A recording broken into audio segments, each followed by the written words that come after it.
like this recording in the daytime thing. I feel like my brain is more functional. Mm-hmm. I mean, I can think at night too, but also the kids aren't here like fucking banging around out there. It's just like it's a lot more peaceful. Yeah, nice. I'm glad it's working out. Yeah, I love this. I feel like Cool. I can really focus very deeply on talking about this movie with you. Yeah, I just woke up from a nap, so I'm like all refreshed. Oh yeah, was it a good nap? Mm-hmm. Yeah, Mm-hmm. It was short, but it was just like just what I needed. I woke up and I was like, you just here like I am. like the birds Like came the in and birds. they dropped your headphones in. It was like it's like time. I just got done having tea with our friend Brandon. Ooh, Brandon I know what came he over gave for tea you. time. I know. Do you want to reveal it? Yeah. Let's do it. Okay. I'll on the count of 3. I've got it just off frame here. Okay. Yeah.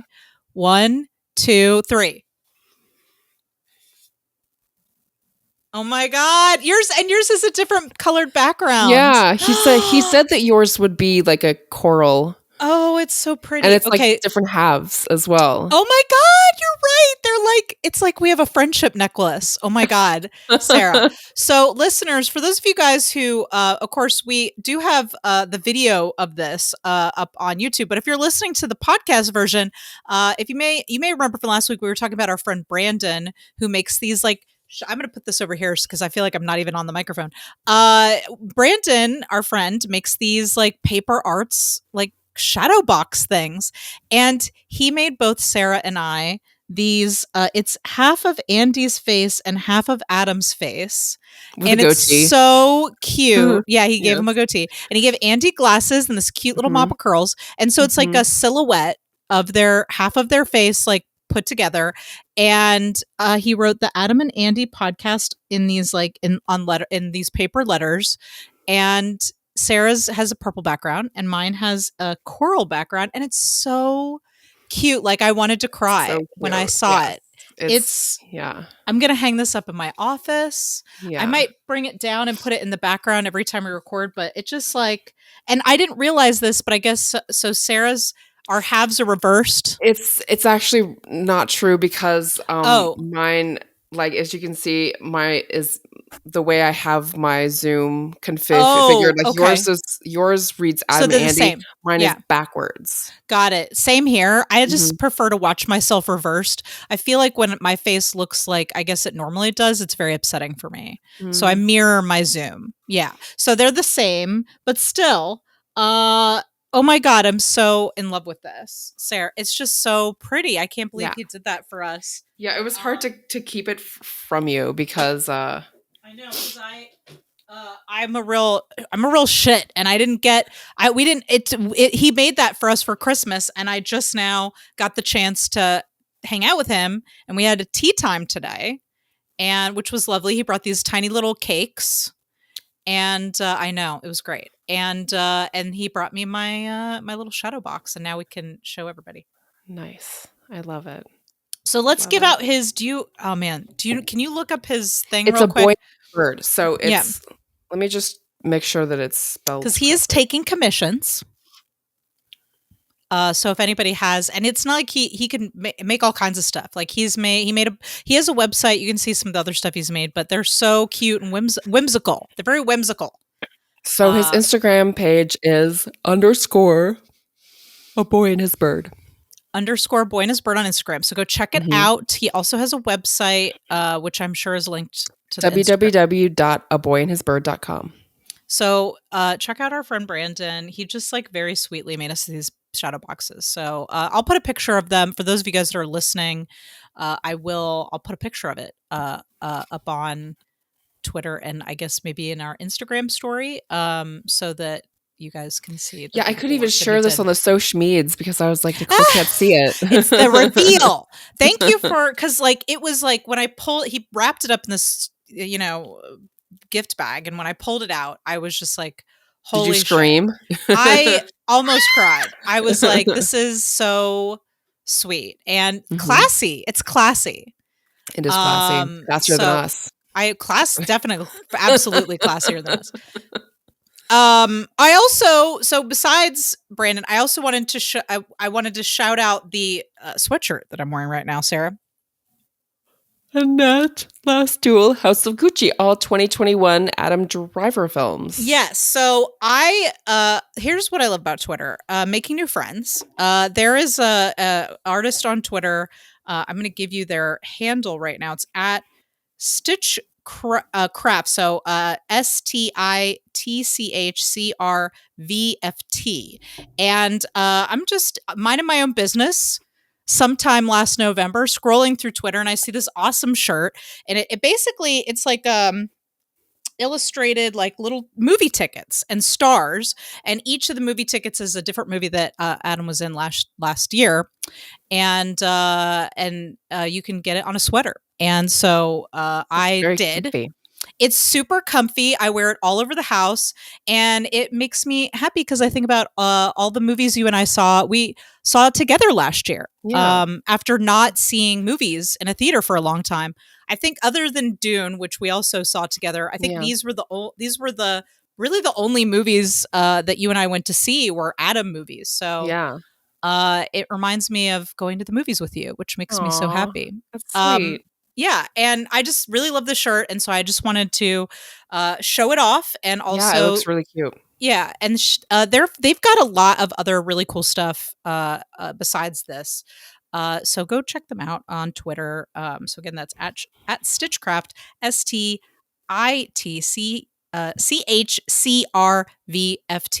and there's links to their site where you can get yourself a T-shirt or stickers or any of the other things that are for sale there. Anyway, I just God, this all the talent, Sarah, all these talented artists we know. Totally. So I guess I should introduce the show, right? Welcome to the Adam and Andy podcast. I'm one of your hosts, Nicole. I'm your other host, Sarah. See? Adam and Andy. I know, that's the shadow box, the Adam and Andy podcast. On this podcast, we watch the filmographies, the TVographies, the webographies of our two favorite actors, Adam Driver and Andy Samberg. Mm-hmm. And today we're talking about Midnight Special. Sorry, that was a yawn. That was not I thought maybe with emotion. I thought that light was going to shoot out of your eyes for a second there. I was really concerned that I was about to get in the high beams. Oh no. No. So yeah, we're going to talk about Midnight Special today, which I am looking forward to talking with you about because we started watching it together, but then it got too late. We didn't finish it. Yeah. Yeah, we didn't finish it. We did finish it. Like, I want you to know we did finish the movie, just not together. Yes. we had tacos. Speculate about how it ended. I know. Wouldn't that be weird if we were like, today on this episode, we're going to talk about half of a movie and then talk about what we think happens at the end. Yeah, so we had some tacos, and then we watched half of Midnight Special, and then together separately we watched the other half. So I have no idea what you think of the ending. I have lots of thoughts. I have questions. So many questions. I have concerns. Before we get into this, would you like to get into Adam and Andy news? Yes, please. Okay. What would you like to start with, Adam or Andy? Andy. I've actually got quite a bit of Andy news today. So, Brooklyn Nine-Nine won the most on-demand comedy series of 2021. Award? Wow. Global TV On Demand Awards, which I did not know existed, but I didn't know that existed. I'm just happy that somewhere out there, everyone is like, the thing I want to stream the most repeatedly is Brooklyn Nine-Nine. That makes me happy. On demand. I demand. So there's that. Hotel Transylvania 4 Transylformia? Transformania. Why? When am I going to get that right? I don't think I'm ever going to get that right. Anyway, it the week it came out, I think. Sorry, I'm a little fuzzy on the dates here.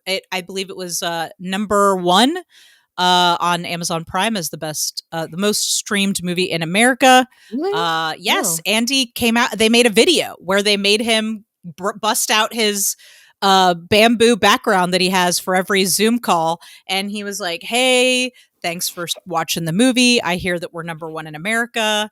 And so he made a little video about it, and everything was really cute. And Amazon Prime posted it to their social medias. Oh. So Hotel Transylvania 4, #1 in America, at least that week. And then also, so remember a while back I said that Andy was listed as one of the collaborators on a animated series for the TV series The Boys. Yes. It's an animated spinoff called Diabolical. The trailer for that came out this week. We retweeted it, so there's a trailer for the animated show. It did not include any of the voices. It was all narration. It sounded like Christian Slater, honestly. That's who the voice sounded like that was narrating. And then, sorry, my dog is barking for some reason. Can you chill, sir? Anyway, they showed a trailer mostly, I think, of the look of the animation. It has that kind of like BoJack Horseman, like what's that show about puberty? Oh gosh, Oof, I love that show. Big Mouth. Big Mouth. It has that kind of look. It's definitely got that sort of edgy, kind of dark sense of humor, at least from what I can tell. And Andy is listed as providing one of the voices. So along with many others, that will be coming out in March. Cool. So that's all the news I got for Andy. Okay. Moving on to Adam, House of Gucci is on digital streaming now. So you can now rewind and fast forward that sex scene in the trailer as much as you want. And in fact, the internet is. My you look horrified. My Twitter feed was bombarded on Tuesday. Apparently that's the day it came out. My feed was bombarded with GIFs, and I was like, how am I supposed to get anything done? I have a job. I can't just sit here and scroll through GIFs of Adam Driver smiling all day. I shouldn't. I want to. So there are. So there's that. So if anybody wants to revisit House of Gucci, it is now streaming, so you can watch it at home. I'm gonna revisit it with. I might do a triple feature, a thruple. Oh, okay. What order do you think I should watch them in? So we got Avnet, Last Duel, and House of Gucci. What order? If I was gonna do a triple feature, what order should I watch those in? Well, for you, I'd say Last Duel, then House of Gucci, then Annette. Just because those were your favorite. Like Annette was your favorite. House of Gucci is fun. Last Duel is more like serious. It's really like, heavy. Heavy. I think I should go first. Okay, I'll try.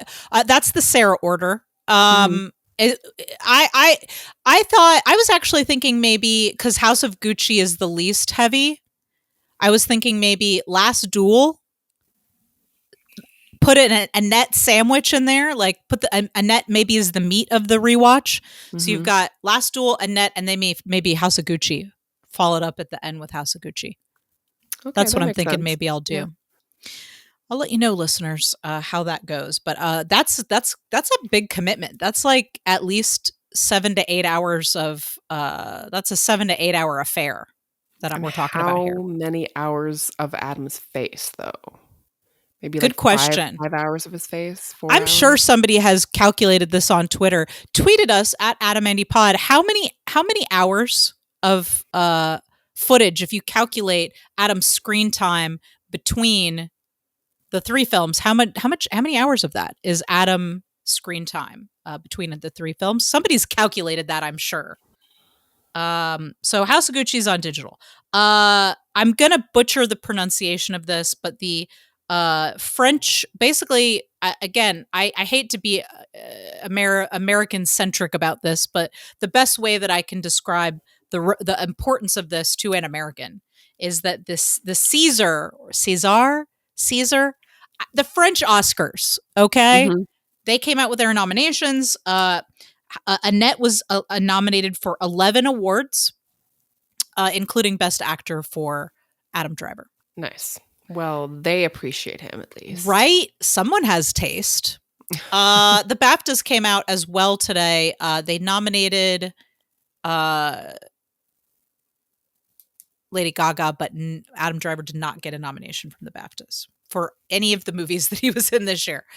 So that was a little disappointing. But the Caesars or the Césars or the help me out. You can pronounce French things. César, yeah, that's. You think so? César, okay. I don't know. Anyway, I don't remember that one from French. The it's a very big deal in France, and I want to be clear that I don't think that everything American is the only thing worth doing, even though I can't seem to pronounce the award properly. But so it's a big deal. So good for him. I'm glad to see that performance getting some recognition.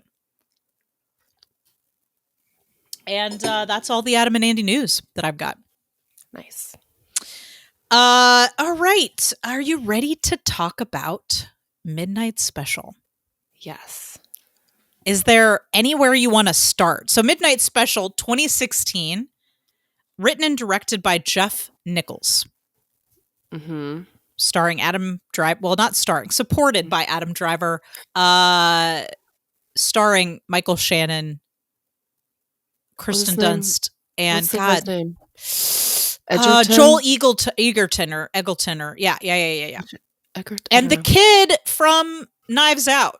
The yes, little Republican actually, the Michael Shannon and the little kid were father and son in Knives Out as well. That's true. Yeah. So we see how. So I'm going to consider them to be both part of the same cinematic universe. Was Jeff Nichols involved in Knives Out? No. Okay. No. It was just a coincidence, probably. Just happened that way. Yeah. Where do we start with this film? Where should we start? Beginning? At the beginning. I don't know. Well, hey, let's start here. Did you like this film? Did you enjoy this film? You know, it was intriguing the first half hour or so, and then it just kind of like fell apart on me. I agree. I think that is exactly how I felt. I will say, before we get too deeply into talking about the film itself, I thoroughly enjoyed Adam in this movie. Oh, yeah. He was, dare I say it, adorkable? Mm-hmm. I know that I hope you enjoyed that, at least. Yeah. I loved, as always, I loved him every time he was on screen. I loved his like awkward, nervous energy. Like it was a real different, it had a real different feel to it. It was even different, I would say, because I feel like Ronnie Peterson from The Dead Don't Die also had that kind of dorky energy to him, but Ronnie Peterson was like, he's going to come in there and he's going to swing at some zombies with a machete, and I feel like Paul is not that guy. Mm-hmm. Paul is, he seemed like kind of sweet and awkward and really like, deep thinker. So I really liked that character. In fact, I would have liked to have known more about him or perhaps understood his motivations. Yeah, there wasn't much to his character. Like they didn't really develop his character. He just kind of was there to be a scientist, I feel. Is he a scientist? I don't know. Yeah, good question. My first note here is I have so many questions. I think that my biggest complaint about this movie, and I will say I enjoyed watching it. I enjoyed it. I enjoyed it fine. It was fine. I think I wanted more from it than I was given, mostly because I think it set up a lot of cool stuff that it didn't really deliver on for me ultimately. That was but I think the biggest thing that was lacking in this movie was the character development, and not just of Paul, but of literally everybody else in the movie. There just really wasn't a lot of depth to any of the characters. I also thought the dialogue was a little stiff. I don't know, like it just didn't feel truthful. It felt like, let's do dialogue to say some things. Like it didn't feel truthful it didn't really elaborate on the characters, and it didn't really elaborate on the plot. And it didn't feel like something that someone would actually say. It felt deliberately obtuse. Yes. Yeah, that was a big complaint for me too. Yeah. Yeah, I was like, what the fuck is happening? And let me just say, and I said this when we were watching the movie, I love a puzzle. Like, Mhm. when I'm watching a movie, I love a puzzle where I don't know what the fuck's going on and you gotta give me the details and the breadcrumbs and I gotta figure it out. I love that shit. But you gotta Mhm. give me enough of a shape of things for me to be able to put the puzzle pieces together. And for you Like, to I feel want like to I really know. wasn't.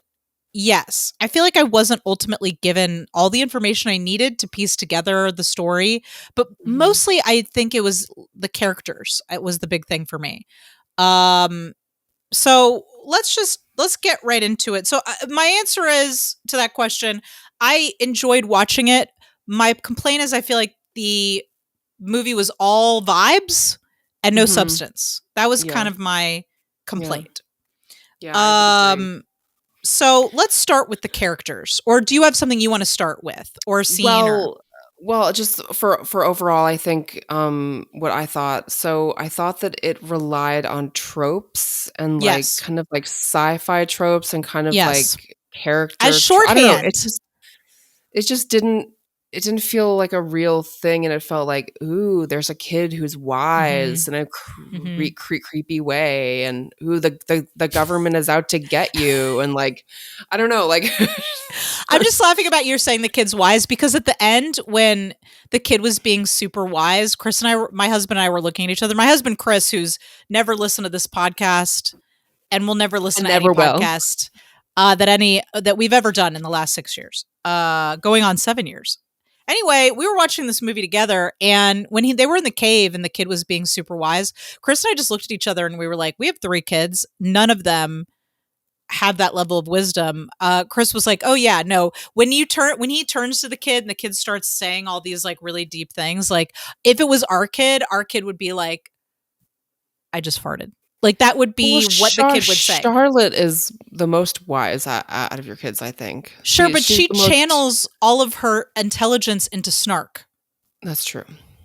You know, Well, I just, like, it really, I know this is, like, jumping, around, but, like, jump around wherever you want. it really pisses me off when they put adult language into kids' Yes, mouths, and they, like, yes. make kids into these adults. It's like, just learn how to write kids. Like, don't. Or is he a kid? I can't figure. Maybe he's not a No. kid. I don't Yeah. know. Okay, I do want to get to that. Let's go through and talk about. Well, let's talk about the opening because I thought the opening was really strong. Like I liked that when we jumped right into it and I didn't know what was going on. I felt like okay, I get it. They're at a hotel. Something unusual is going on. They got a cardboard on the window. There's these 2 guys. They're obviously really worried about getting this kid across state lines. All of that was good because I had an expectation that they would explain some of these things later. Like you can give me basically no information in the first act of the movie, and as long as you explain it to me in some way later that's satisfying, I like it. Don't Mhm. hand me everything on a platter. I don't want it on a platter. So I felt like the opening was strong. I don't know. How did you feel about that? Yeah, I do feel like the opening was strong, and the first half hour Yeah. was interesting. Everything really up to the satellite, I think. Honestly, everything up to them getting to Kirsten Dunst's house. Yeah, I think it was really solid up till then. And then I began to feel like stuff was falling off. We'll talk about the cult in a minute, but I was like, what was the point of that? Like, we didn't yeah, explore that story at all. Things started to fall off, and I just was like, I'm not getting the character development that I was hoping for because obviously, and I think the actors did a great job. I want to say that the actors the actors committed. did their best. They Yes. committed. Michael Shannon is a fantastic actor. He is in he's super hot, and we'll talk about that when we get to my thirst moments. I'm just gonna say that. There's a lot What about of. Joel? I think Joel Oh, you is. like Joel? That's great. I Mhm. think he's very he doesn't I'm not magnetized to him in the way that I'm magnetized to Michael Shannon or Adam Driver. Maybe I just need to be yelled at. I don't know. Maybe that's what I need. Well, then watch, Um the Great Gatsby. Joel in oh that yeah? movie is the big Okay. asshole guy. Okay. Well, I don't need an asshole necessarily. It's just like Michael Shannon has this intensity to him that is like verging on the edge of like something might explode at any second. Mhm. I think he's a really actually there's a really great actors on actors discussion between Adam and Michael Shannon. That's really awesome, and maybe I'll look it up on YouTube and retweet it. But I think Michael Shannon and Adam both have this kind of like intensity to them. Not in this movie though. Adam has big sub energy, Mhm. and Michael Shannon has big dom energy. Mhm. In this movie, you can't have two doms going at each other. So they had to balance that out in some way. Anyway, I got distracted by Michael Shannon. What was I saying? Oh yeah, Michael Shannon was committed to the idea that he cared about one thing, his son, and getting his son to safety. And he committed to that. And Joel, as Lucas, committed to, I am going to help this family out. I'm going to help them no matter what, even if it goes against my own moral compass. Even if I had to kill someone. Yeah. I mean, I think he was trying to avoid that, but yeah, he went for it. Then we start to get to the point where we're falling off in terms of what are the stakes here. Like even with Michael Shannon and Joel Egerton, I'll get into a moment like what I wanted more from them in terms of their backstory, but their performances were great. Kristen Dunst doing a fine job. Her character was not Not nothing. written. It was just like woman. Yeah, it's like over there. It's the like woman. It's like the screenwriter was like, I want to write a woman, but I don't know anything about women. So other than the braid, I just don't. There. Yeah, she's just here. Yeah, she had no real character at all. Kirsten Dunst was doing her best to give that woman some depth. I thought the cult leader in the beginning was mesmerizing. I really was like, can we go back to what's going on with that cult? Like, I wanted to, like, that was like a whole thing in the movie that they just threw in there in the first act and then completely abandoned. Yeah, that was completely abandoned. Totally. I didn't find it that compelling. I think that because cults are so ubiquitous now, but the costumes definitely were I don't know how I feel about them. It's like why do people have to dress weird if they're in a cult? I think that's something we expect. I think it was the iconography of like that kind of like almost fundamentalist, prairie look. It's very similar to what you see like in Unbreakable Kimmy Schmidt. But is it necessary? Like, I mean, cults do tend to dress alike. That is something they tend to do. I mean, if you look at well, not all cults, but many of them do that. Like if you look at David Koresh or the God, what are they? The ones that thought the aliens were going to come and get them, and they drank all they did like a mass suicide together. Anyway, I'm actually very fascinated with cults. Like I find them really interesting. I didn't have a problem with the costuming. I actually thought the idea that a cult would build their whole religion around that boy was really interesting. And here's a thing that the movie didn't give me that I wanted. I wanted to know, like, how did they become part of the cult? I know we got some information from Joel Egerton's character, Lucas. He says that he grew up childhood best friends with Roy, Michael Shannon, right? Then at some point, Michael Shannon's family moved away and joined the cult. That's what he says to... Called the Ranch. The Ranch, yeah. It felt like the serious version of Unbreakable Kimmy Schmidt. It felt like a very similar cult. At some point, he meets Kirsten Dunst, and they marry? Because they had the same last name, right?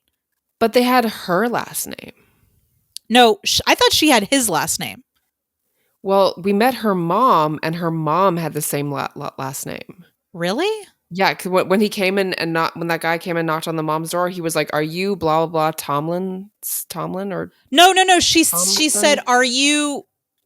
And God forgive me, I just can't remember the fucking character's name because she didn't have any fucking personality other than Kristen. Again, Kirsten Dunst was trying really hard, but I don't. Do you remember her name even? Shit. Let me see if I got it. Sarah. Okay, Sarah. So no, they said, "Are you Sarah Tomlin's mother?" Mother. Okay. Yeah. Okay. No, she didn't have the same last name. Okay. Then I was about to go down this whole rabbit hole of like, wait, are they brother and sister? I know. That's what I thought in the moment, and I was like, that's not what this is. Anyway, they obviously got married at some point. Yeah. They gave birth to an alien baby. We'll get to that. And then the baby was taken by the cult leader because the cult leader is the father of all of the children. He like, yeah, I know. But here's the thing, like what I need is why here's what the meat. I'm missing the meat. And I'm vegetarian, so you know that there's something wrong when I'm asking for meat. Nut meat. I'm protein. Did you just say nut meat? Just because nuts have meat, because they have protein. You have to eat. Come on, Nicole. I'm sorry. I'm going to take a minute to get over that. I'm missing the nut meat in this movie, and that meat is, why is Roy in the cult? How did he meet Sarah? Did this cult exist before the boy? And did the cult exist before the boy? I know that we get a little bit of this from the interviews, but I needed a flashback or something. I needed something meaningful. Like, why did Kirsten Dunst leave the cult? It sounds like she says it's because the cult leader took over their son, but then they say that he was only with them for 2 years, the boy. So, but I thought Roy was there since childhood. I just don't fucking understand what's going on. And why is it so acceptable for her to leave her son behind? And he's not resentful about it. And Roy's not resentful about it. And everybody's copacetic. And I don't understand. I don't understand. How are scripts like this allowed to be made when I'll tell you how. We'll talk about it. I want to talk about Jeff Nichols' other movie that's really fucking good. I'll talk about it. He's made good fucking movies. And I'm not saying this movie is terrible. It's just lacking. It's lacking. Mm-hmm. It's not a terrible movie. It has potential.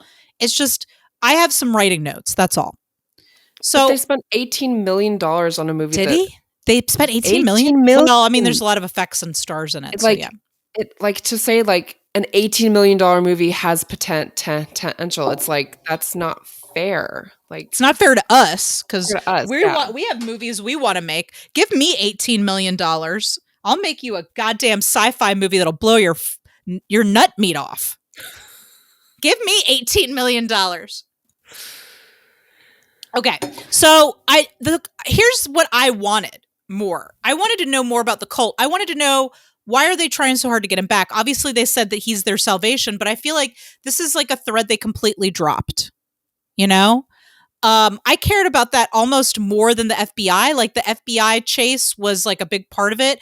I didn't need to see as much of the FBI. Like this is how these movies go. Like I'm a big fan of Spielberg. I've seen, Close Encounters of the Third Kind. I've seen E.T. I know all of that stuff. But like, give me a little bit more of the cult and the FBI pursuing them, but like less of the two guys that are just going around murdering people. Like maybe we send them off and then we don't see them for a while and then they just kind of show up at their hotel. I didn't need to see their whole fucking journey. I don't even give a shit about those guys. I wanted to know more about this family. That's what I'm missing. Yeah. Like the one thing that a Steven Spielberg movie, and I'm talking early Steven Spielberg, that's, I think, his best work, right? Like 70s, 80s Steven Spielberg. E.T., Close Encounters, Close Encounters, Poltergeist, Jaws. What all those movies have in common is that they're about something supernatural or otherworldly or high concept, if you want to call it that. Killer shark, like aliens coming to make contact with the planet. Family being haunted by the spirits that are living under their house and they take the daughter, whatever. But all of those movies at their heart are about a family. And this movie is also about a family, but what we're missing are all those little moments that occur between families that make us care. Like we were thrown into this and we were told Michael Shannon, who's very convincingly giving this performance, he loves his son. Okay, great. But why? Like I know I love my son and I know inherently parents love their children, but I'm missing all those little moments. What is it like at breakfast? I'm thinking of that scene in Jaws where the little boy is repeating everything that the father does, or the scene in Close Encounters when Richard Dreyfuss is making the mountain out of mashed potatoes and everybody's looking at him like they're really worried about him, or in Poltergeist when Jo Beth Williams and Craig T. Nelson are smoking pot and joking around after the kids have gone to bed. That stuff, you need that stuff. We need to get to understand the family and their dynamic. And I feel like we were just go pedal to the metal. We didn't get any of those little moments, and I needed those moments to care, Yeah. you know? Yeah. Yeah, me too. Forgot what I was gonna say. I felt like I feel like I missed part of this movie. Like all the characters seemed to know like what was going on and how everything was all, had all the details they needed. And I felt like, did I miss the first 20 minutes of this movie? That's what it felt like to me. Yeah. So if you're going to drop me in the middle, okay, but get back up a little bit and give me some flashbacks or something. I need to know why did Lucas go on this trip with them? Mm-hmm. Let's talk about Lucas. Do you feel like it was reasonable, the amount of commitment that Lucas, Joel Egerton's character, was it reasonable for the amount of commitment he had to helping this family? Not from what I saw. I mean, we Yep. had a little bit of they grew up together. They but grew up it's like, together. I grew up with people too. I wouldn't go on a murder spree with them I to wouldn't help shoot them. state troopers for look, man, if you showed up at my door and you were like, we are going to cross state lines with this kid, I would be like, hold up. At least a little.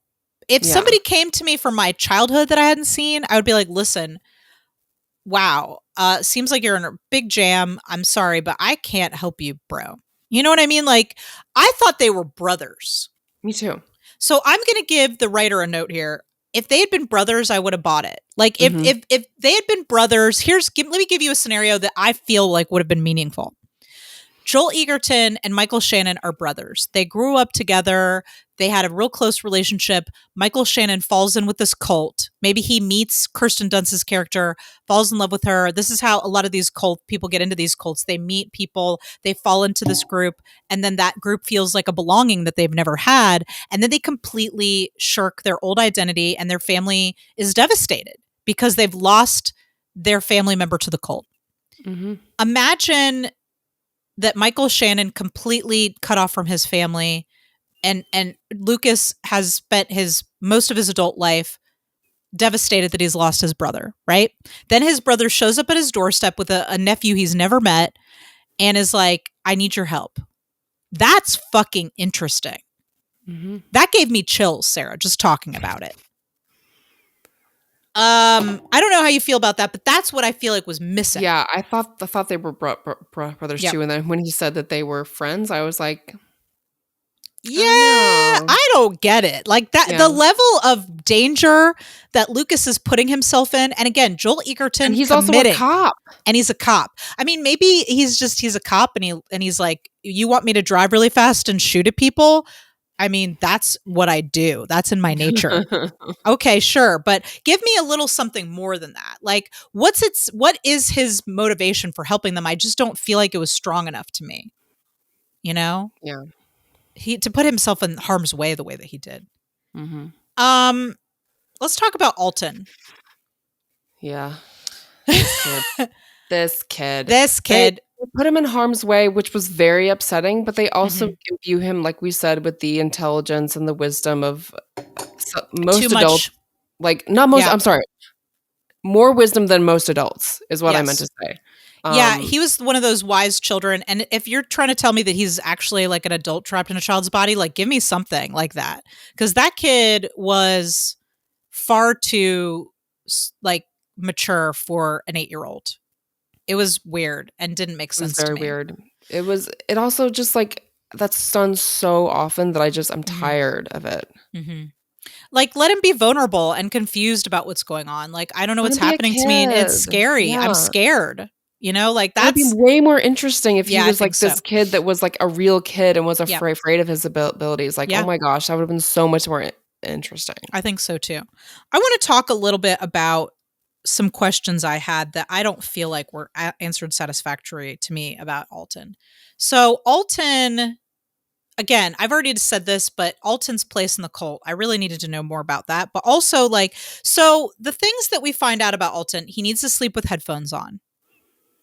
he needs to sleep with the goggles on. I understand the goggles because I guess the goggles provide some kind of protection from others for this light that when it shines on your face, you're like, it's like a fucking drug that shows you like the most incredible experience you've ever had in your life, which I don't feel like we're really clear on what happens Yeah, in we that. don't know what happens. I needed to know a bit more about what happens in that exchange of energy. Also, like, the guy who was in front of him in bed Mhm. with it, and he seemed to, like, be not being hurt by the eyes, and Yeah. yet in the car, when Alton's eyes Mhm. flash, It all 3 hurt. of the adults, like, go like Covered their eyes, yeah. yeah.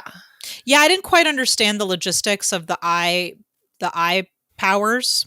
Mhm. Um, I think what they were implying was that looking into his eyes gave you some kind of access to this higher plane, maybe, that he's from.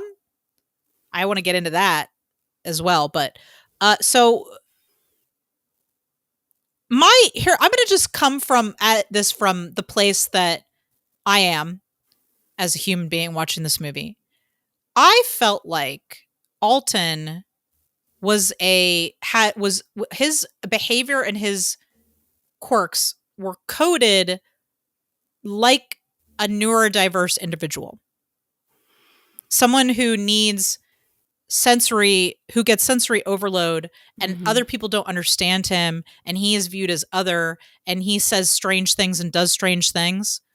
Mhm. Am I crazy for thinking that? No. The headphones is what really tipped me off. Because as a parent of a child who is neurodiverse, I'm looking at the headphones and I'm like, okay, so you're saying that he has sensory overload and that for his protection and others' protection, he's got to wear these headphones. Which, by the way, stop me if I'm wrong here. They never explained why he needed to wear those headphones. Because No. the voices, the satellites he's picking up, they're not coming from his ears, right? Aren't they coming from his brain? Or is he hearing them and that's why they got to put the headphones on? They never explain that. I don't I understand the don't know. headphones. I don't know. Keeping his orifices closed so nothing can I'm just saying, like, his Sure, keeping it so contained. yeah. So and I feel like a lot of movies attempt to render the experience of parenting someone who is neurodiverse, and it always seems to be rendered in a way where this is a great burden on the parent. And they have to And protect them from everyone yes, trying and that to they're other, and in this movie he was even viewed as a weapon, as something that was dangerous. So what I first of all, I appreciate that Michael Shannon's portrayal of his father was never, I'm afraid of my son, or I don't understand my son. It was always like, this is just how he is. Mhm. So that I felt to be really relatable, in the sense that if you're parenting someone who thinks differently or behaves differently than what we consider to be quote unquote normal, and as his parent, he accepts that. He's like, this is who he is, this is how he is, and there's nothing unusual about that to me. But the world doesn't understand it. I think what it is that I'm kind of tired of that narrative of like the parenting someone like that is such a big burden. It feels like a really myopic view of that experience.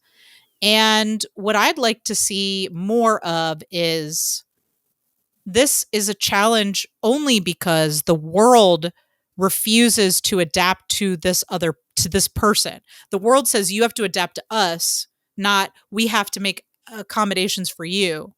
I would like to see more of that. That feels like more of a conversation that I want to have. And so I get a little disappointed when I see that. And I know that they never made that clear overtly in the movie, but I feel like it's hard to look at the child with headphones on, who seems to be really single-mindedly focused on certain things like this comic book, and he's reciting the satellites and stuff. I feel like it's hard to not look at that character and not make that connection. At least it is for me. I don't know how you feel about that. I didn't make that connection. And I think I read that Jeff Nichols wrote this as an exploration of becoming a parent. Mhm.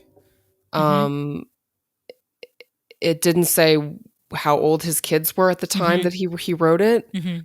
or what his kids are like.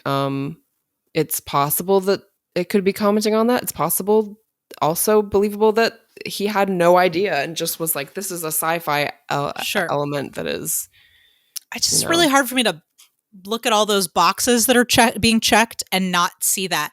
And I'll get into a little bit more why in a moment when I talk about the other Jeff Nichols film that I want to talk about, because that film also portrays supernatural or sci-fi elements in a way that can be connected to, in the case of the other movie, Take Shelter, it is more connected to mental illness. So I feel like this is a theme that this director explores. And I would like to see that narrative approached differently. mm-hmm. Also, like I said, Michael Shannon's character Roy not feeling, at no point did it seem to me like he felt like his son was a burden, so that was great. I like that. But then the message at the ending is we have to send him back to his own kind, which, what? Like, that doesn't set. So rather than try to make this world adapt to him, then the answer is just to send him off to his quote unquote own kind, which is not an option for actual neurodiverse people trying to navigate this world where they're told that the way they think is wrong and they have to fit into a box to function in society. Anyway, I could go on and on about it, but the moment I saw the headphones, I was like, huh. That's all. Yeah. I just didn't like how, like, the part where Kirsten Dunst sees him disappear, she like cries for like a second, and then she's like, this is the way it has to be, you know, like, and then in the next moment it's like I would have been beside myself for like 2 years. Yes. And then I would have been like, you know, this is what way it has, like, it was like a moment. She went from sad to there's a lot. Accepting. It was pretty easy acceptance, but also, Sarah, she left her son with a cult, and we don't know why or why everybody's okay with it. So that to me is just another, like, there's a line that says like, he did what I could not, which was to stay there and raise and be there for where his son was. Which I'm just like, okay, right? Like, I really want to talk for at least 5 or 6 hours about how Michael Shannon and Kirsten Dunst made an alien baby. Like, how did this happen? What the fuck happened? How did this happen? How did he get through? So we discover halfway through the movie that Alton is in a scene that we did not see what they saw. So we're just going off of what they're explaining to us. That somehow when Alton was exposed to the sunlight, that he sees this other world that is on top of our world where people watch this world, which also seems a little, what are they watching us for? Like, why are we that interesting? I mean, is it like a reality TV situation? It's like, why do they have to be on top? Yeah, like, why can't they be like, just maybe I don't want another world on top of me. Maybe I want to be on top.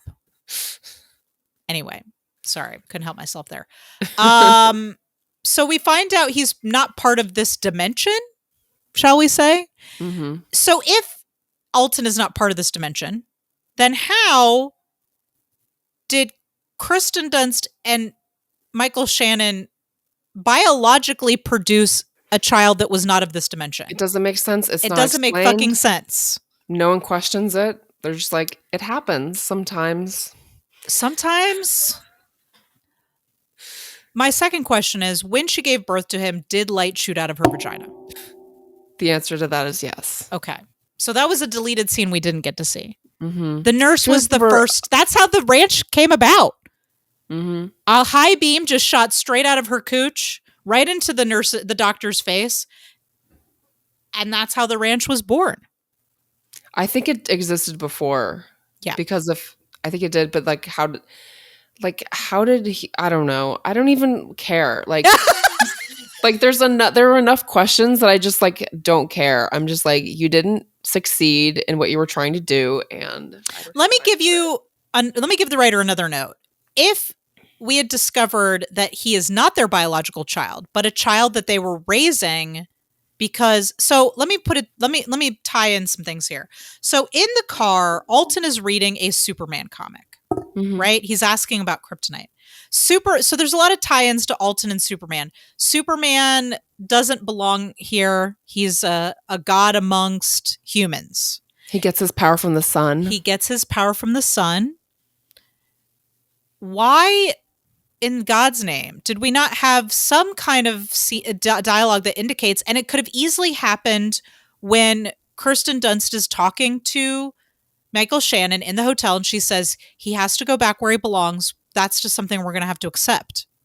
It would have been easy to put in a line there where they acknowledge that they were raising this child. They found this child. They raised him as their own, but biologically, he is not their son. That would have Makes made sense. sense. Mhm.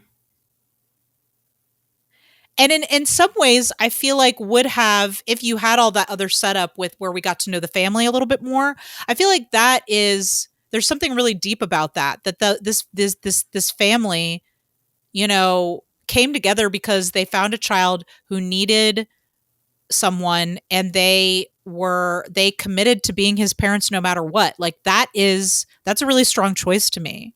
That it's not just he's my son biologically, so of course I have to help Yeah. him, but I love this son, I love this child, and no matter where he is from or who he belongs to, I'm going to make sure that he's safe. I thought it was also, like, a weaker choice to make we already mentioned this, but to make the kid not afraid, to make Mhm. him, like, Mhm. knowing what's gonna happen, like, that Yeah, takes away so many stakes. it does. I I also would like to see him be a little afraid. Yeah. I also didn't like how the US government was the villain. I mean, that's every sci-fi movie though, Sarah. Is that why you But didn't I like it? feel No, I just feel it should have been a more specific villain, like someone from the US Mm. government or some Yeah. like, it just felt so like the US government is out to get this child. It's just like all these different like the army, these two men, Yeah. the office of whatever. Like it just was like too many things that Here's what you needed. You needed a short circuit scenario. And I don't mean questionable white actors playing uh you know Indian nationality actors or Pakistani. I don't That's not what I mean. What I mean is in Short Circuit. Have you seen Short Circuit? mm-mm. Okay. So in Short Circuit you have a group of scientists. They're building these robots for the military, and one of them is, just stay with me here, struck by lightning and becomes sentient. Now he's alive, right? So he's on the run, and he comes in contact with this woman who loves pets and animals, and so she takes him in, and she's going to protect him, right? All this time, the government is after them, and the scientists are sent to bring him back in because he's property of the government and he's dangerous. He could blow something up, right? Because he's basically a weapon. You need a dickish government official who is like, I don't care what you have to do, just get that kid back in here. The face of the government. You need someone. Yes, we needed a dickish government official who's breathing down Paul's neck. And Sevier, you get that kid Driver was back in not here. Adam Driver's character was not that No. character though. And I didn't need him to be. He couldn't No. be the scientist who. The other thing I think that was really lacking in the writing for Adam's character was like, I mean, they tried, but I really, there's that moment between him and the boy was close, but I wanted to see him buy the book. I gotta do this thing, and then now I've changed my feelings about this boy, Yes. He and was a little it bit wishy-washy the whole way through. yeah, I mean, he definitely seemed a little bit more skeptical at the beginning when he's interviewing everyone, but I really missed that big turn. Like Yeah. he definitely, I feel like I didn't see it happen. And it Mm-mm. wasn't enough like that meeting they had where like I feel like I really needed to see him make a choice that, you know, okay, my responsibility to the government is to find this boy because he's dangerous. But what makes him change his mind? Like what makes him Mhm. realize like this boy is a human being and I need to help him escape. Like I don't again, this is not Adam's problem because Adam played just as fine with what he was given.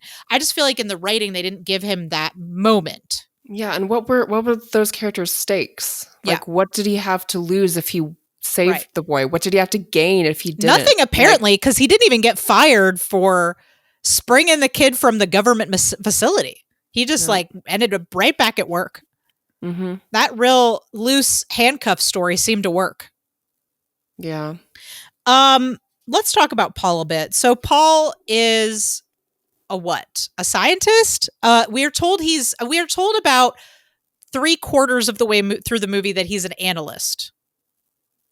Mm-hmm. So when Chris and I were watching this movie, I was like, so what does that mean? And Chris is like, he analyzes. I'm like, okay. Data. He analyzes data, but like, how does he figure out the coordinates? Like, what is happening when he's circling those numbers? Like, what did he figure out that I didn't see? Why are they like, why? Like, I wanted more specificity. So if Mm-hmm. Adam's character is that he is in charge of, I'm trying to find like a good, like, is he in charge of neutralizing threats? Like what is his job exactly other Also, than his job analyzing numbers? changed Like, why over him the specifically? Yeah. So if he has stakes in like, or is he part of some experimental branch of science? That would be interesting. Like if he's in charge of, you know, supernatural threats or something to the government, that would be interesting. And then he has a scientific interest in the boy, but then when he meets the boy, that boy is a human being, I guess, or whatever, alien or whatever. That boy has humanity and now he wants to help him as one human to another. Like that is powerful. But I didn't really get that, and I didn't understand what his job was specifically or how he figured out the things he figured out, other than he just had a look of circled numbers. recognition and circled Yeah. some numbers. Looked at Atlanta and said, "They're not going to Atlanta." And I was like, Yeah. How where do did you that come know? from? How do you What? know? What are you Why are you what are you thinking what about? happened? My mom calls, she's always, since I was a kid, referred to things in movies that are vague in terms of like the science or the, It and was she super calls it vague. movie science, Yes. which means it's not real. This And yeah. movie disease, like Mhm. in Love Love Story, Story. she died Yes. of movie She did. disease. She died of movie disease. I This movie was chock full of movie science. I had no idea what his job was for most of the movie. I'll tell you what my favorite scenes were. I loved the scene. I loved when Paul and Alton have escaped the facility and he's like on the phone and like Alton is like leaving to go hotwire a car. Like I love that moment where he's like Alton, get back here. Like he's like Yeah. trying to control this child and also when he gets in the car and the kid turns everything on and he just like really slowly and with lots of hesitation buckles the seatbelt. I loved all of that. That was great. I even loved him handing the kid off and saying, "Can I go with you?" And Michael Shannon is like, "Fuck off." Yeah. Like he's like, "No, you can't." Let's go on this adventure together. And he's like, No, "Fuck no." can we talk about those two people who got in the way in really weird ways? Like Oh, the the cult woman who guys? no, Oh, no, the woman who came up to the boy in the that was at the so gas station fucking and weird. tried to reach for like his goggles. Who has ever touched a child's face? Like, I mean, I guess there are people out there like that, but who does that? Also, like, who leaves their 8-year-old in a fucking car? Are you fucking serious? He hasn't had this son in I years. guess you're right. I guess you're right. So the other person was like by the side of the road when they got out, and Alton was having like a health crisis, and this random dude was like, "He needs help!" Ah, No, that was Joel Egerton, Sarah. That was Joel? Yes. It looks like someone else. It was Lucas. He was like, he needs a doctor. And then Michael Shannon like body slammed him with his big Dom energy. Like for some reason, his face looked so strange that I thought it was someone else. I thought that some other person had stopped by the side of the road and I'm like, oh my gosh. Yeah.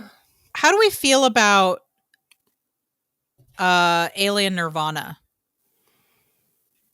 I didn't need it. I didn't like need to see it. The Tomorrowland buildings. Like it didn't add anything, and it just was like, okay. like, hope that didn't cost you that much because it Well, it didn't. was all CGI. No, I know. But Not that just CGI doesn't cost anything, but like if there had been more to it, if they had like gone and talked to some of the people and gone into a yeah, building or like, definitely it was pretty, but again, it like lacked meaning for me. I was just like, yeah, okay, there's like some structures in this field that weren't there before. structures. So like That's maybe it. the McDonald's has some like towers sticking out of it that I don't know Mhm. about. Okay. Yeah. I just didn't understand any of that.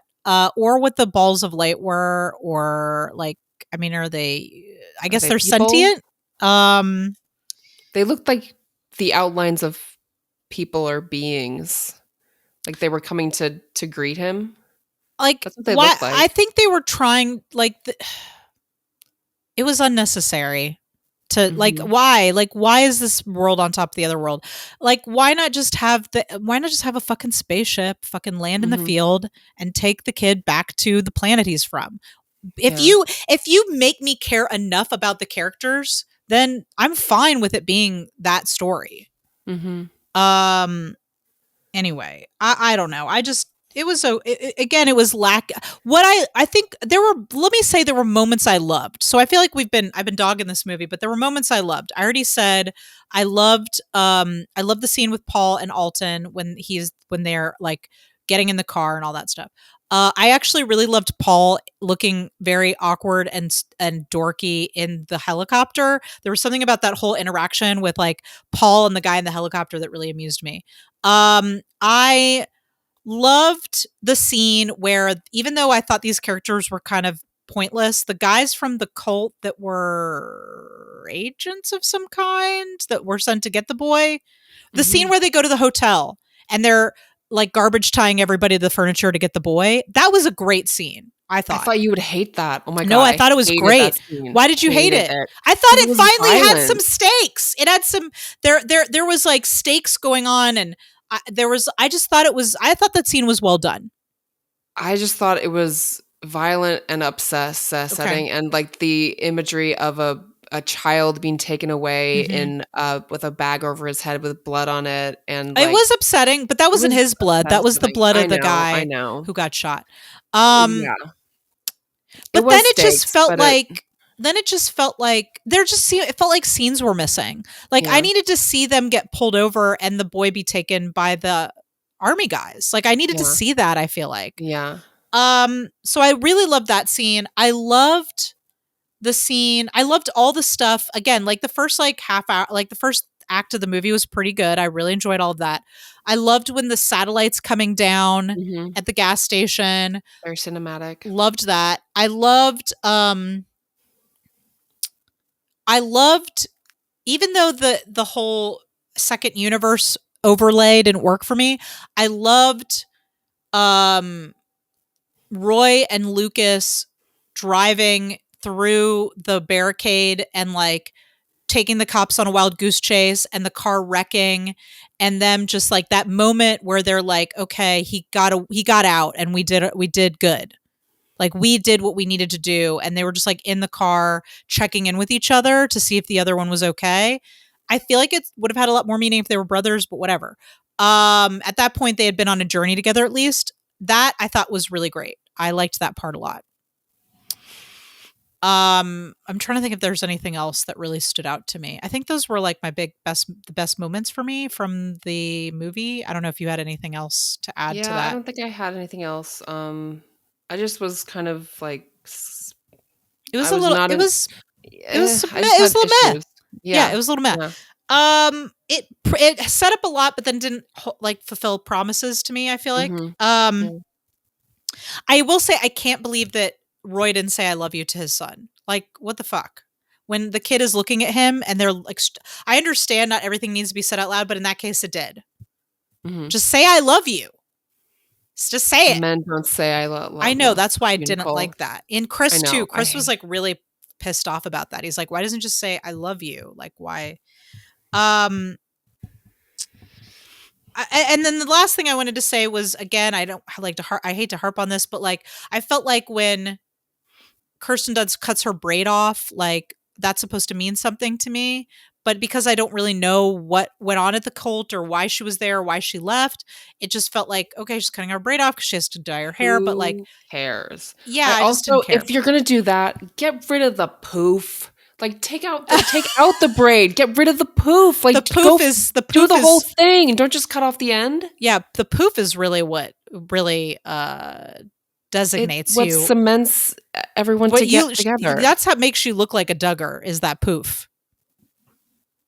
You're right. Anything else to say about Midnight Special?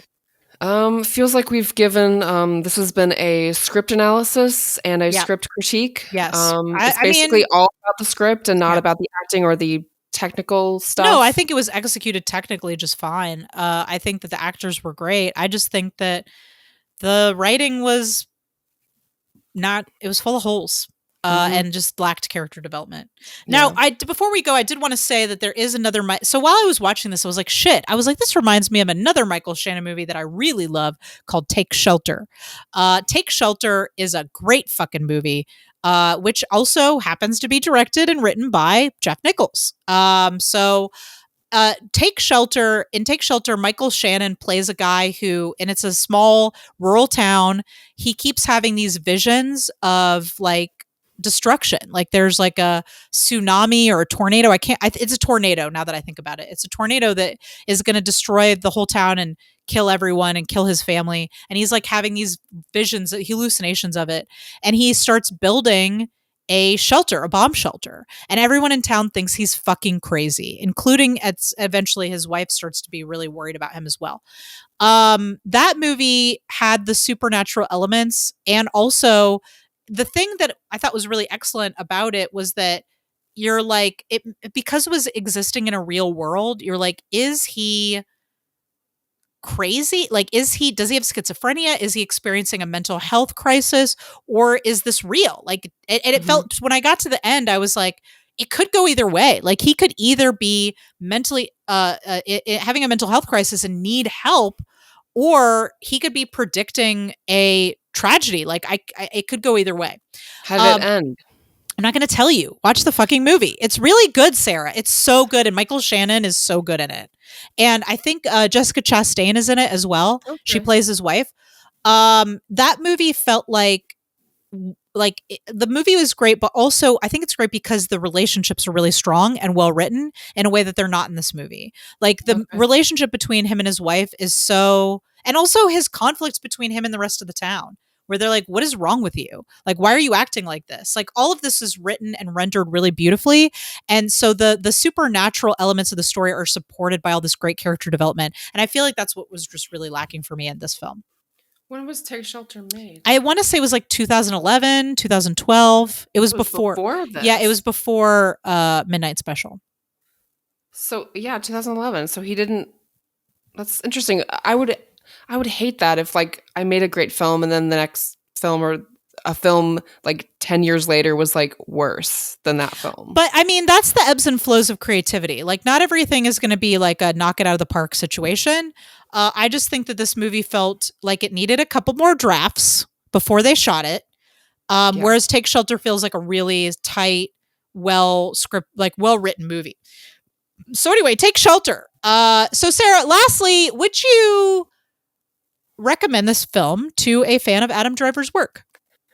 Probably not, just because like he didn't really have a character. Well, there wasn't a Like lot I to him. didn't there wasn't a lot to him. He could have been played by anyone, and while I I do really like disagree. I disagree. Adam Adam made Driver. this character way more interesting than he would have been played by somebody who didn't have like Adam still brought as much depth to this character as he could.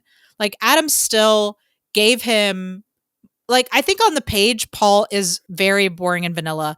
Adam gave him personality and gave him again, he's watchable. He's so watchable. He's a presence that you want to see on screen. And even though he was not,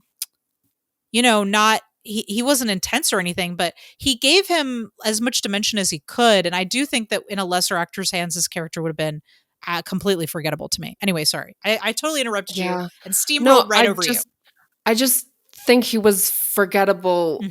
Like, I'm not as, like, magnetically drawn to Adam as you are, so I kind Fair. of view him as, like, more, like, objectively and, like, Mhm. he objectively like, the character. Not Mhm. that Adam is a bad actor Mhm. or an okay act like, he's a Mhm. very good actor, but Mhm. there was literally nothing for him to cling to, He didn't get a lot, yeah. and No.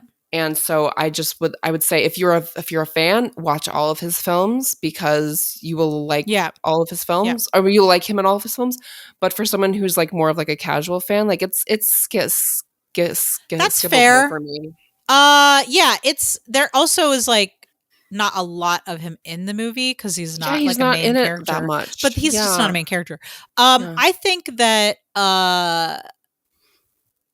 Paul I wish they had given him more, like all the characters, more depth. That's what I would have liked for him in Yeah, this and movie. Kirsten Dunst's character, Sure, like, I she know we really just was, like mentioned it, but, like, her character was just, like, she might she have well have paper not even been thin, there. Yeah. paper thin. Um, would I recommend this film to a fan of Adam Driver's work? Yeah, sure. I mean, it's not a bad film. It didn't offend me. It didn't make me feel I feel like I feel like watch it maybe while you're also crocheting Mhm. or scrolling through Twitter, or like so you can check in with movie. Like when Adam's on, you can go, oh, Adam's back on again. I mean, also Michael Shannon. I mean, he's like, I love Michael Shannon. This isn't his best work simply because the writing isn't Mhm. giving him as much to work with. But even still, like he is taking these tiny scraps and Mhm. really fleshing them out, just like I think Adam did his best to take what he was given and flesh it out. Mhm. So I don't know, maybe multitask while you're watching this one.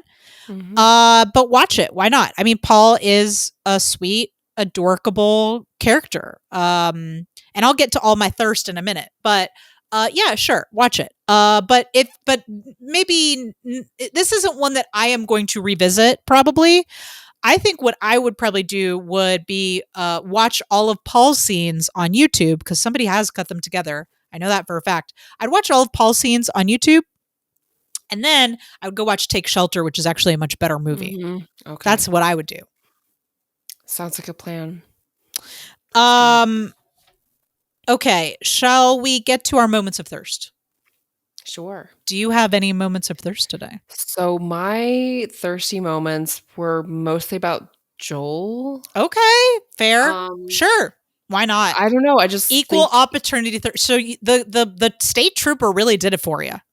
because I remember that actor in Great Gatsby and not liking his character because his Mhm. character was really, like, rapscallion kind of character, Mhm. and I really don't like that type You of don't like a guy. rapscallion. No. But in this one, he seemed, caring and Mhm. sensitive and Which is like your biggest turn on.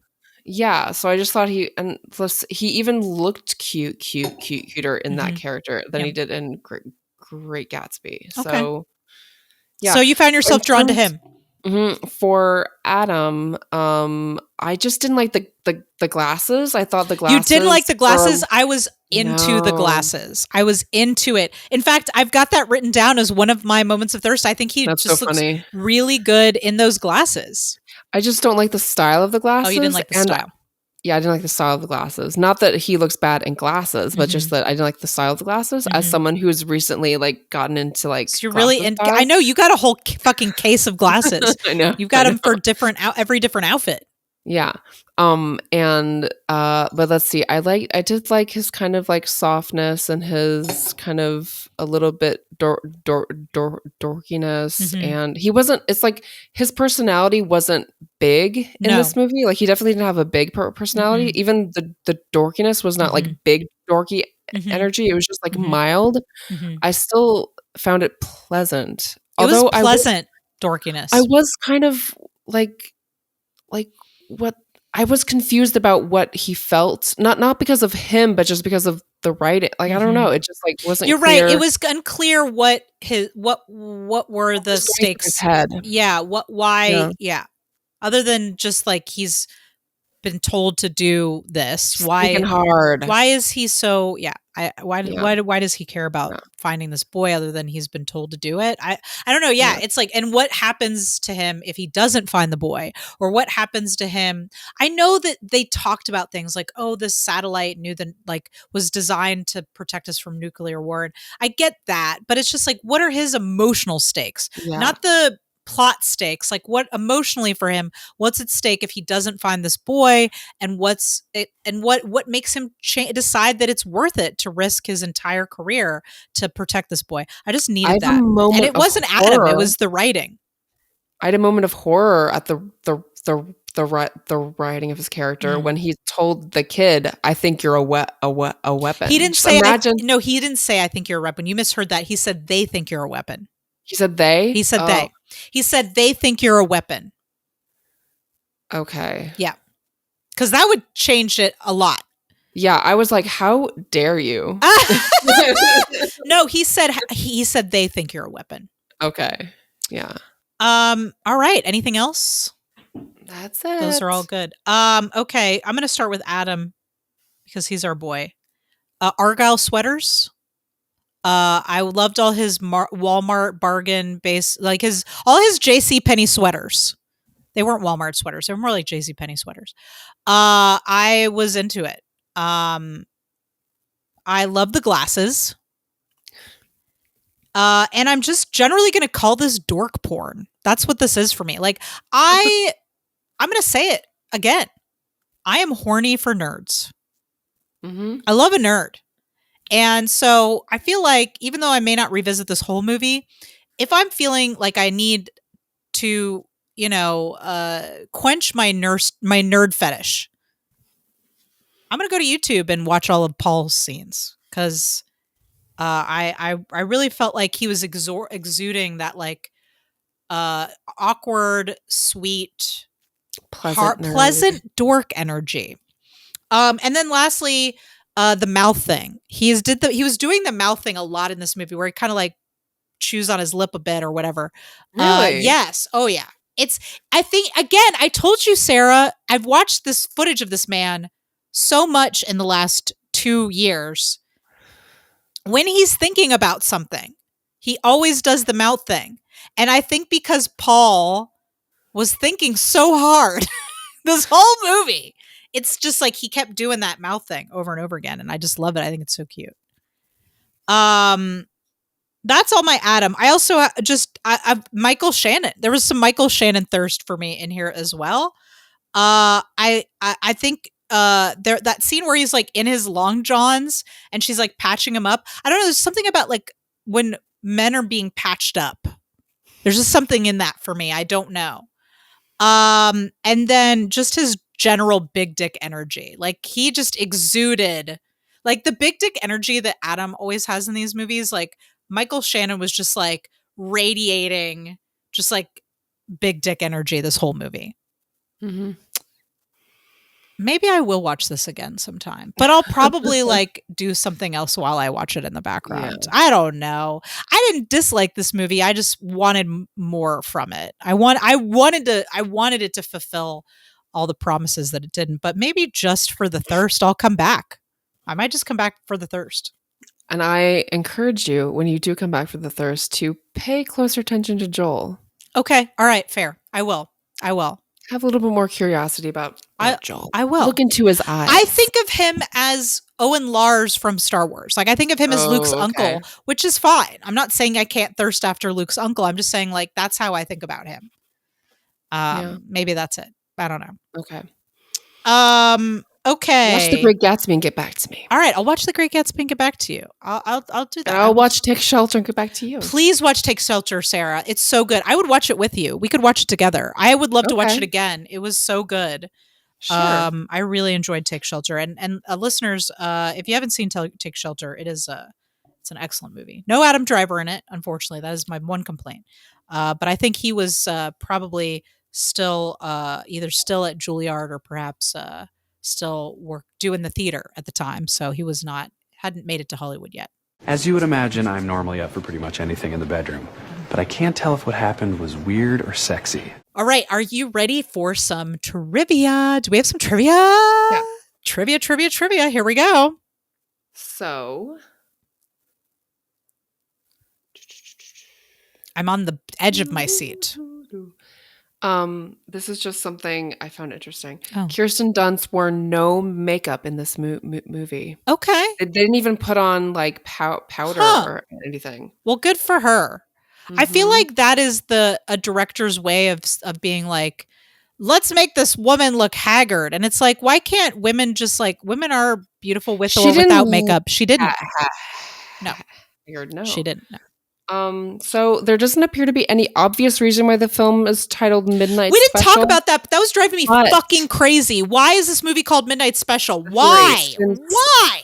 Since light, photosensitivity, and a new world vision are basic elements in this film, perhaps the title relates to this repeated chorus line in the classic 1923 blues song, "Let the Midnight Special shine an ever-loving light on me." Okay. That's not good enough for me. Someone made a connection with that. That's not good enough for me. I will say I've had that song stuck in my head for ever since I watched the movie, or since we started talking about it, really. But also, I just like what the why? It's a great title, but like I think I needed a titular line, Sarah. Like I think I needed them to sit down at a diner and for like Joel Egerton to be like looking at a menu and a waitress walks up to him and he's like, "I'll take the midnight special." Ba boom boom. Yeah. I think I needed that. I needed something. It just didn't feel like in any way. It was like another thing the movie gave me without giving me like any substance behind it. Here's another theory. Okay. The film possibly drew inspiration from the Twilight Zone. In the prologue of Twilight Zone, the movie, two men, Dan Aykroyd and Albert Brooks, are driving late at night with the song Midnight Special playing as they sing along. I'm like, that's not very... That sounds like some IMDb bullshit to me. You know how IMDb is just like, people can post some trivia and they're just like, Dan Aykroyd was eating a sandwich in this movie, but he also ate a sandwich in Ghostbusters. And I'm like, that's not a real connection. It's not trivia. So, there's not a lot. There's basically like the kind of the stuff we talked about. And so this is not very interesting, but I found it interesting. The kid who played Alton is actually 11 years old when this was shot. Oh. And he had blonde hair. They had to dye his hair brown. Oh, does that mean they dyed his hair for Knives Out as well? I don't know. Okay. But he was 11 years old when this was shot. He's wee. Yeah, I mean, honestly, I believe that. He did look to be more... Well, no, actually, he was pretty small. I would... If it wasn't for like the... I think that's pretty common. And his voice hadn't changed. Well, they don't change at 11. They usually don't change until they're 13 or 14. 13? Okay. Yeah. Yeah, sometimes not until they're 15 or 16. Okay. So, yeah, I would have believed that he was 8 if he had acted more like a child and less like a tiny little businessman. That was great. Thank you for that trivia. So we're no closer to solving the mystery of why it's called Midnight Special. We're just gonna have to put it back in the mystery box with a lot of other stuff this movie gives us. Oh, you look awesome. Come the fuck upstairs. Okay. But wait, I have to warn you about something. What? If you come up here, I'm gonna tie you to my bed and keep you for at least 3 days. I'm just in that kind of mood. Sarah, are you ready to talk about what we're watching next? Sure. I'm not going to spin the wheel. I'm not sure if you remember, but we've already decided what we're watching next. Do you want to tell us tell everybody what we're watching next? So we're going to watch some old school Lonely Island. Is it SNL or Lonely Island? I think let's focus on Lonely Island because I think we could do a Island? separate episode on the SNL sketches. Yeah. So let's focus on Lonely Island for this Island, time. Yeah. Pull up the classics like Kablam, blam, blam, blam, blam, blammo and The Boo. And I've never seen any of that. I will say, listeners, that I would say Sarah's maybe more the Andy expert than me.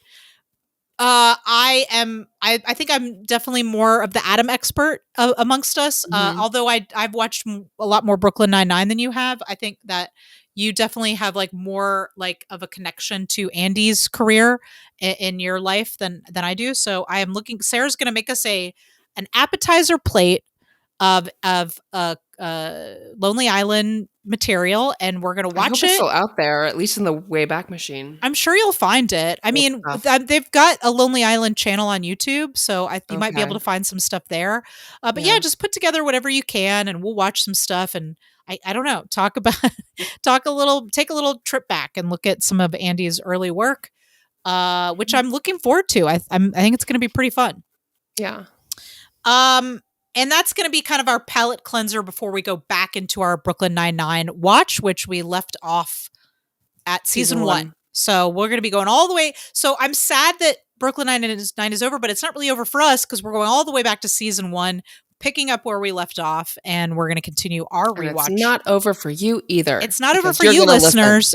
You can watch Brooklyn Nine-Nine again with us. But next week, not next week, but in the next 2 weeks, when you see us hear from us, whatever. When we come back, we'll be talking about Lonely Island shorts. Before we go, I had a listener question. So I'm going to address that. I'm not sure if you'll be able to answer this one because I know Annette is not your favorite movie. But the question is, so listener question from Aaron, what is your favorite song on the Annette soundtrack? Because the Unlimited soundtrack came out. So I don't know if you can answer that, Sarah, but if you could, if you have a favorite, what is your favorite song on the Annette soundtrack? Oh, I'm going to decline to answer because you didn't I really didn't like the movie you just or the didn't songs. like it. Okay. It was very offensive to me. Okay, that's fair. My favorite song is, even with the Unlimited edition, which gave us a bunch of other songs, is still Stepping Back in Time. That song is really beautiful, and I love that scene in the movie. And so I think that song really gets me. The other, and I'm sure you're gonna decline the rest of these, so I'm just gonna move on. The other question that we were asked, what song gets stuck in your head the most? For me, that would be You Used to Laugh. I just would, when I was listening to that soundtrack a lot, I just would hear Adam screaming, "What's your problem?" like over and over and over again. Like it was stuck in my head all day. So I really enjoy that one. And then I think the other song was favorite. The other question was your favorite song from the Unlimited soundtrack. I'm a Good Father is my favorite song that came in with the Unlimited soundtrack. I like that song a lot. I think says a lot about that character and his conflict, and also the idea that even the bad guy is not trying to be a bad guy. He thinks he's doing the right thing, but he's just not capable of doing the right thing. And also the character's inner conflict of, I'm a good father. Am I? Like, he's not sure, but he thinks maybe he is. I just really like that song a lot. So those are my answers. We are happy to take on listener questions. I should probably give out the Gmail because that's where we've been getting some of these questions from. So let me just make sure I'm giving out the right email. Adam and andypod@gmail.com. You can send us your listener questions and we will answer them. Of course, you can also reach out to us on any of our social medias, our social meds, if you will. We are at Adam and Andy Podcast on Facebook and Instagram. And you can find us on Twitter at Adam Andy Pod. Tell us what you thought. I know there are a lot of people who really like Midnight Special, so some people might disagree with us and feel like maybe we're being a little too hard on this movie, and that's fair. So tweet at us at Adam Andy Pod with your thoughts about Midnight Special. And Sarah, it's been a real fun time talking with you about this movie. Yeah, it's been enlightening. Eye-opening. Oh my God.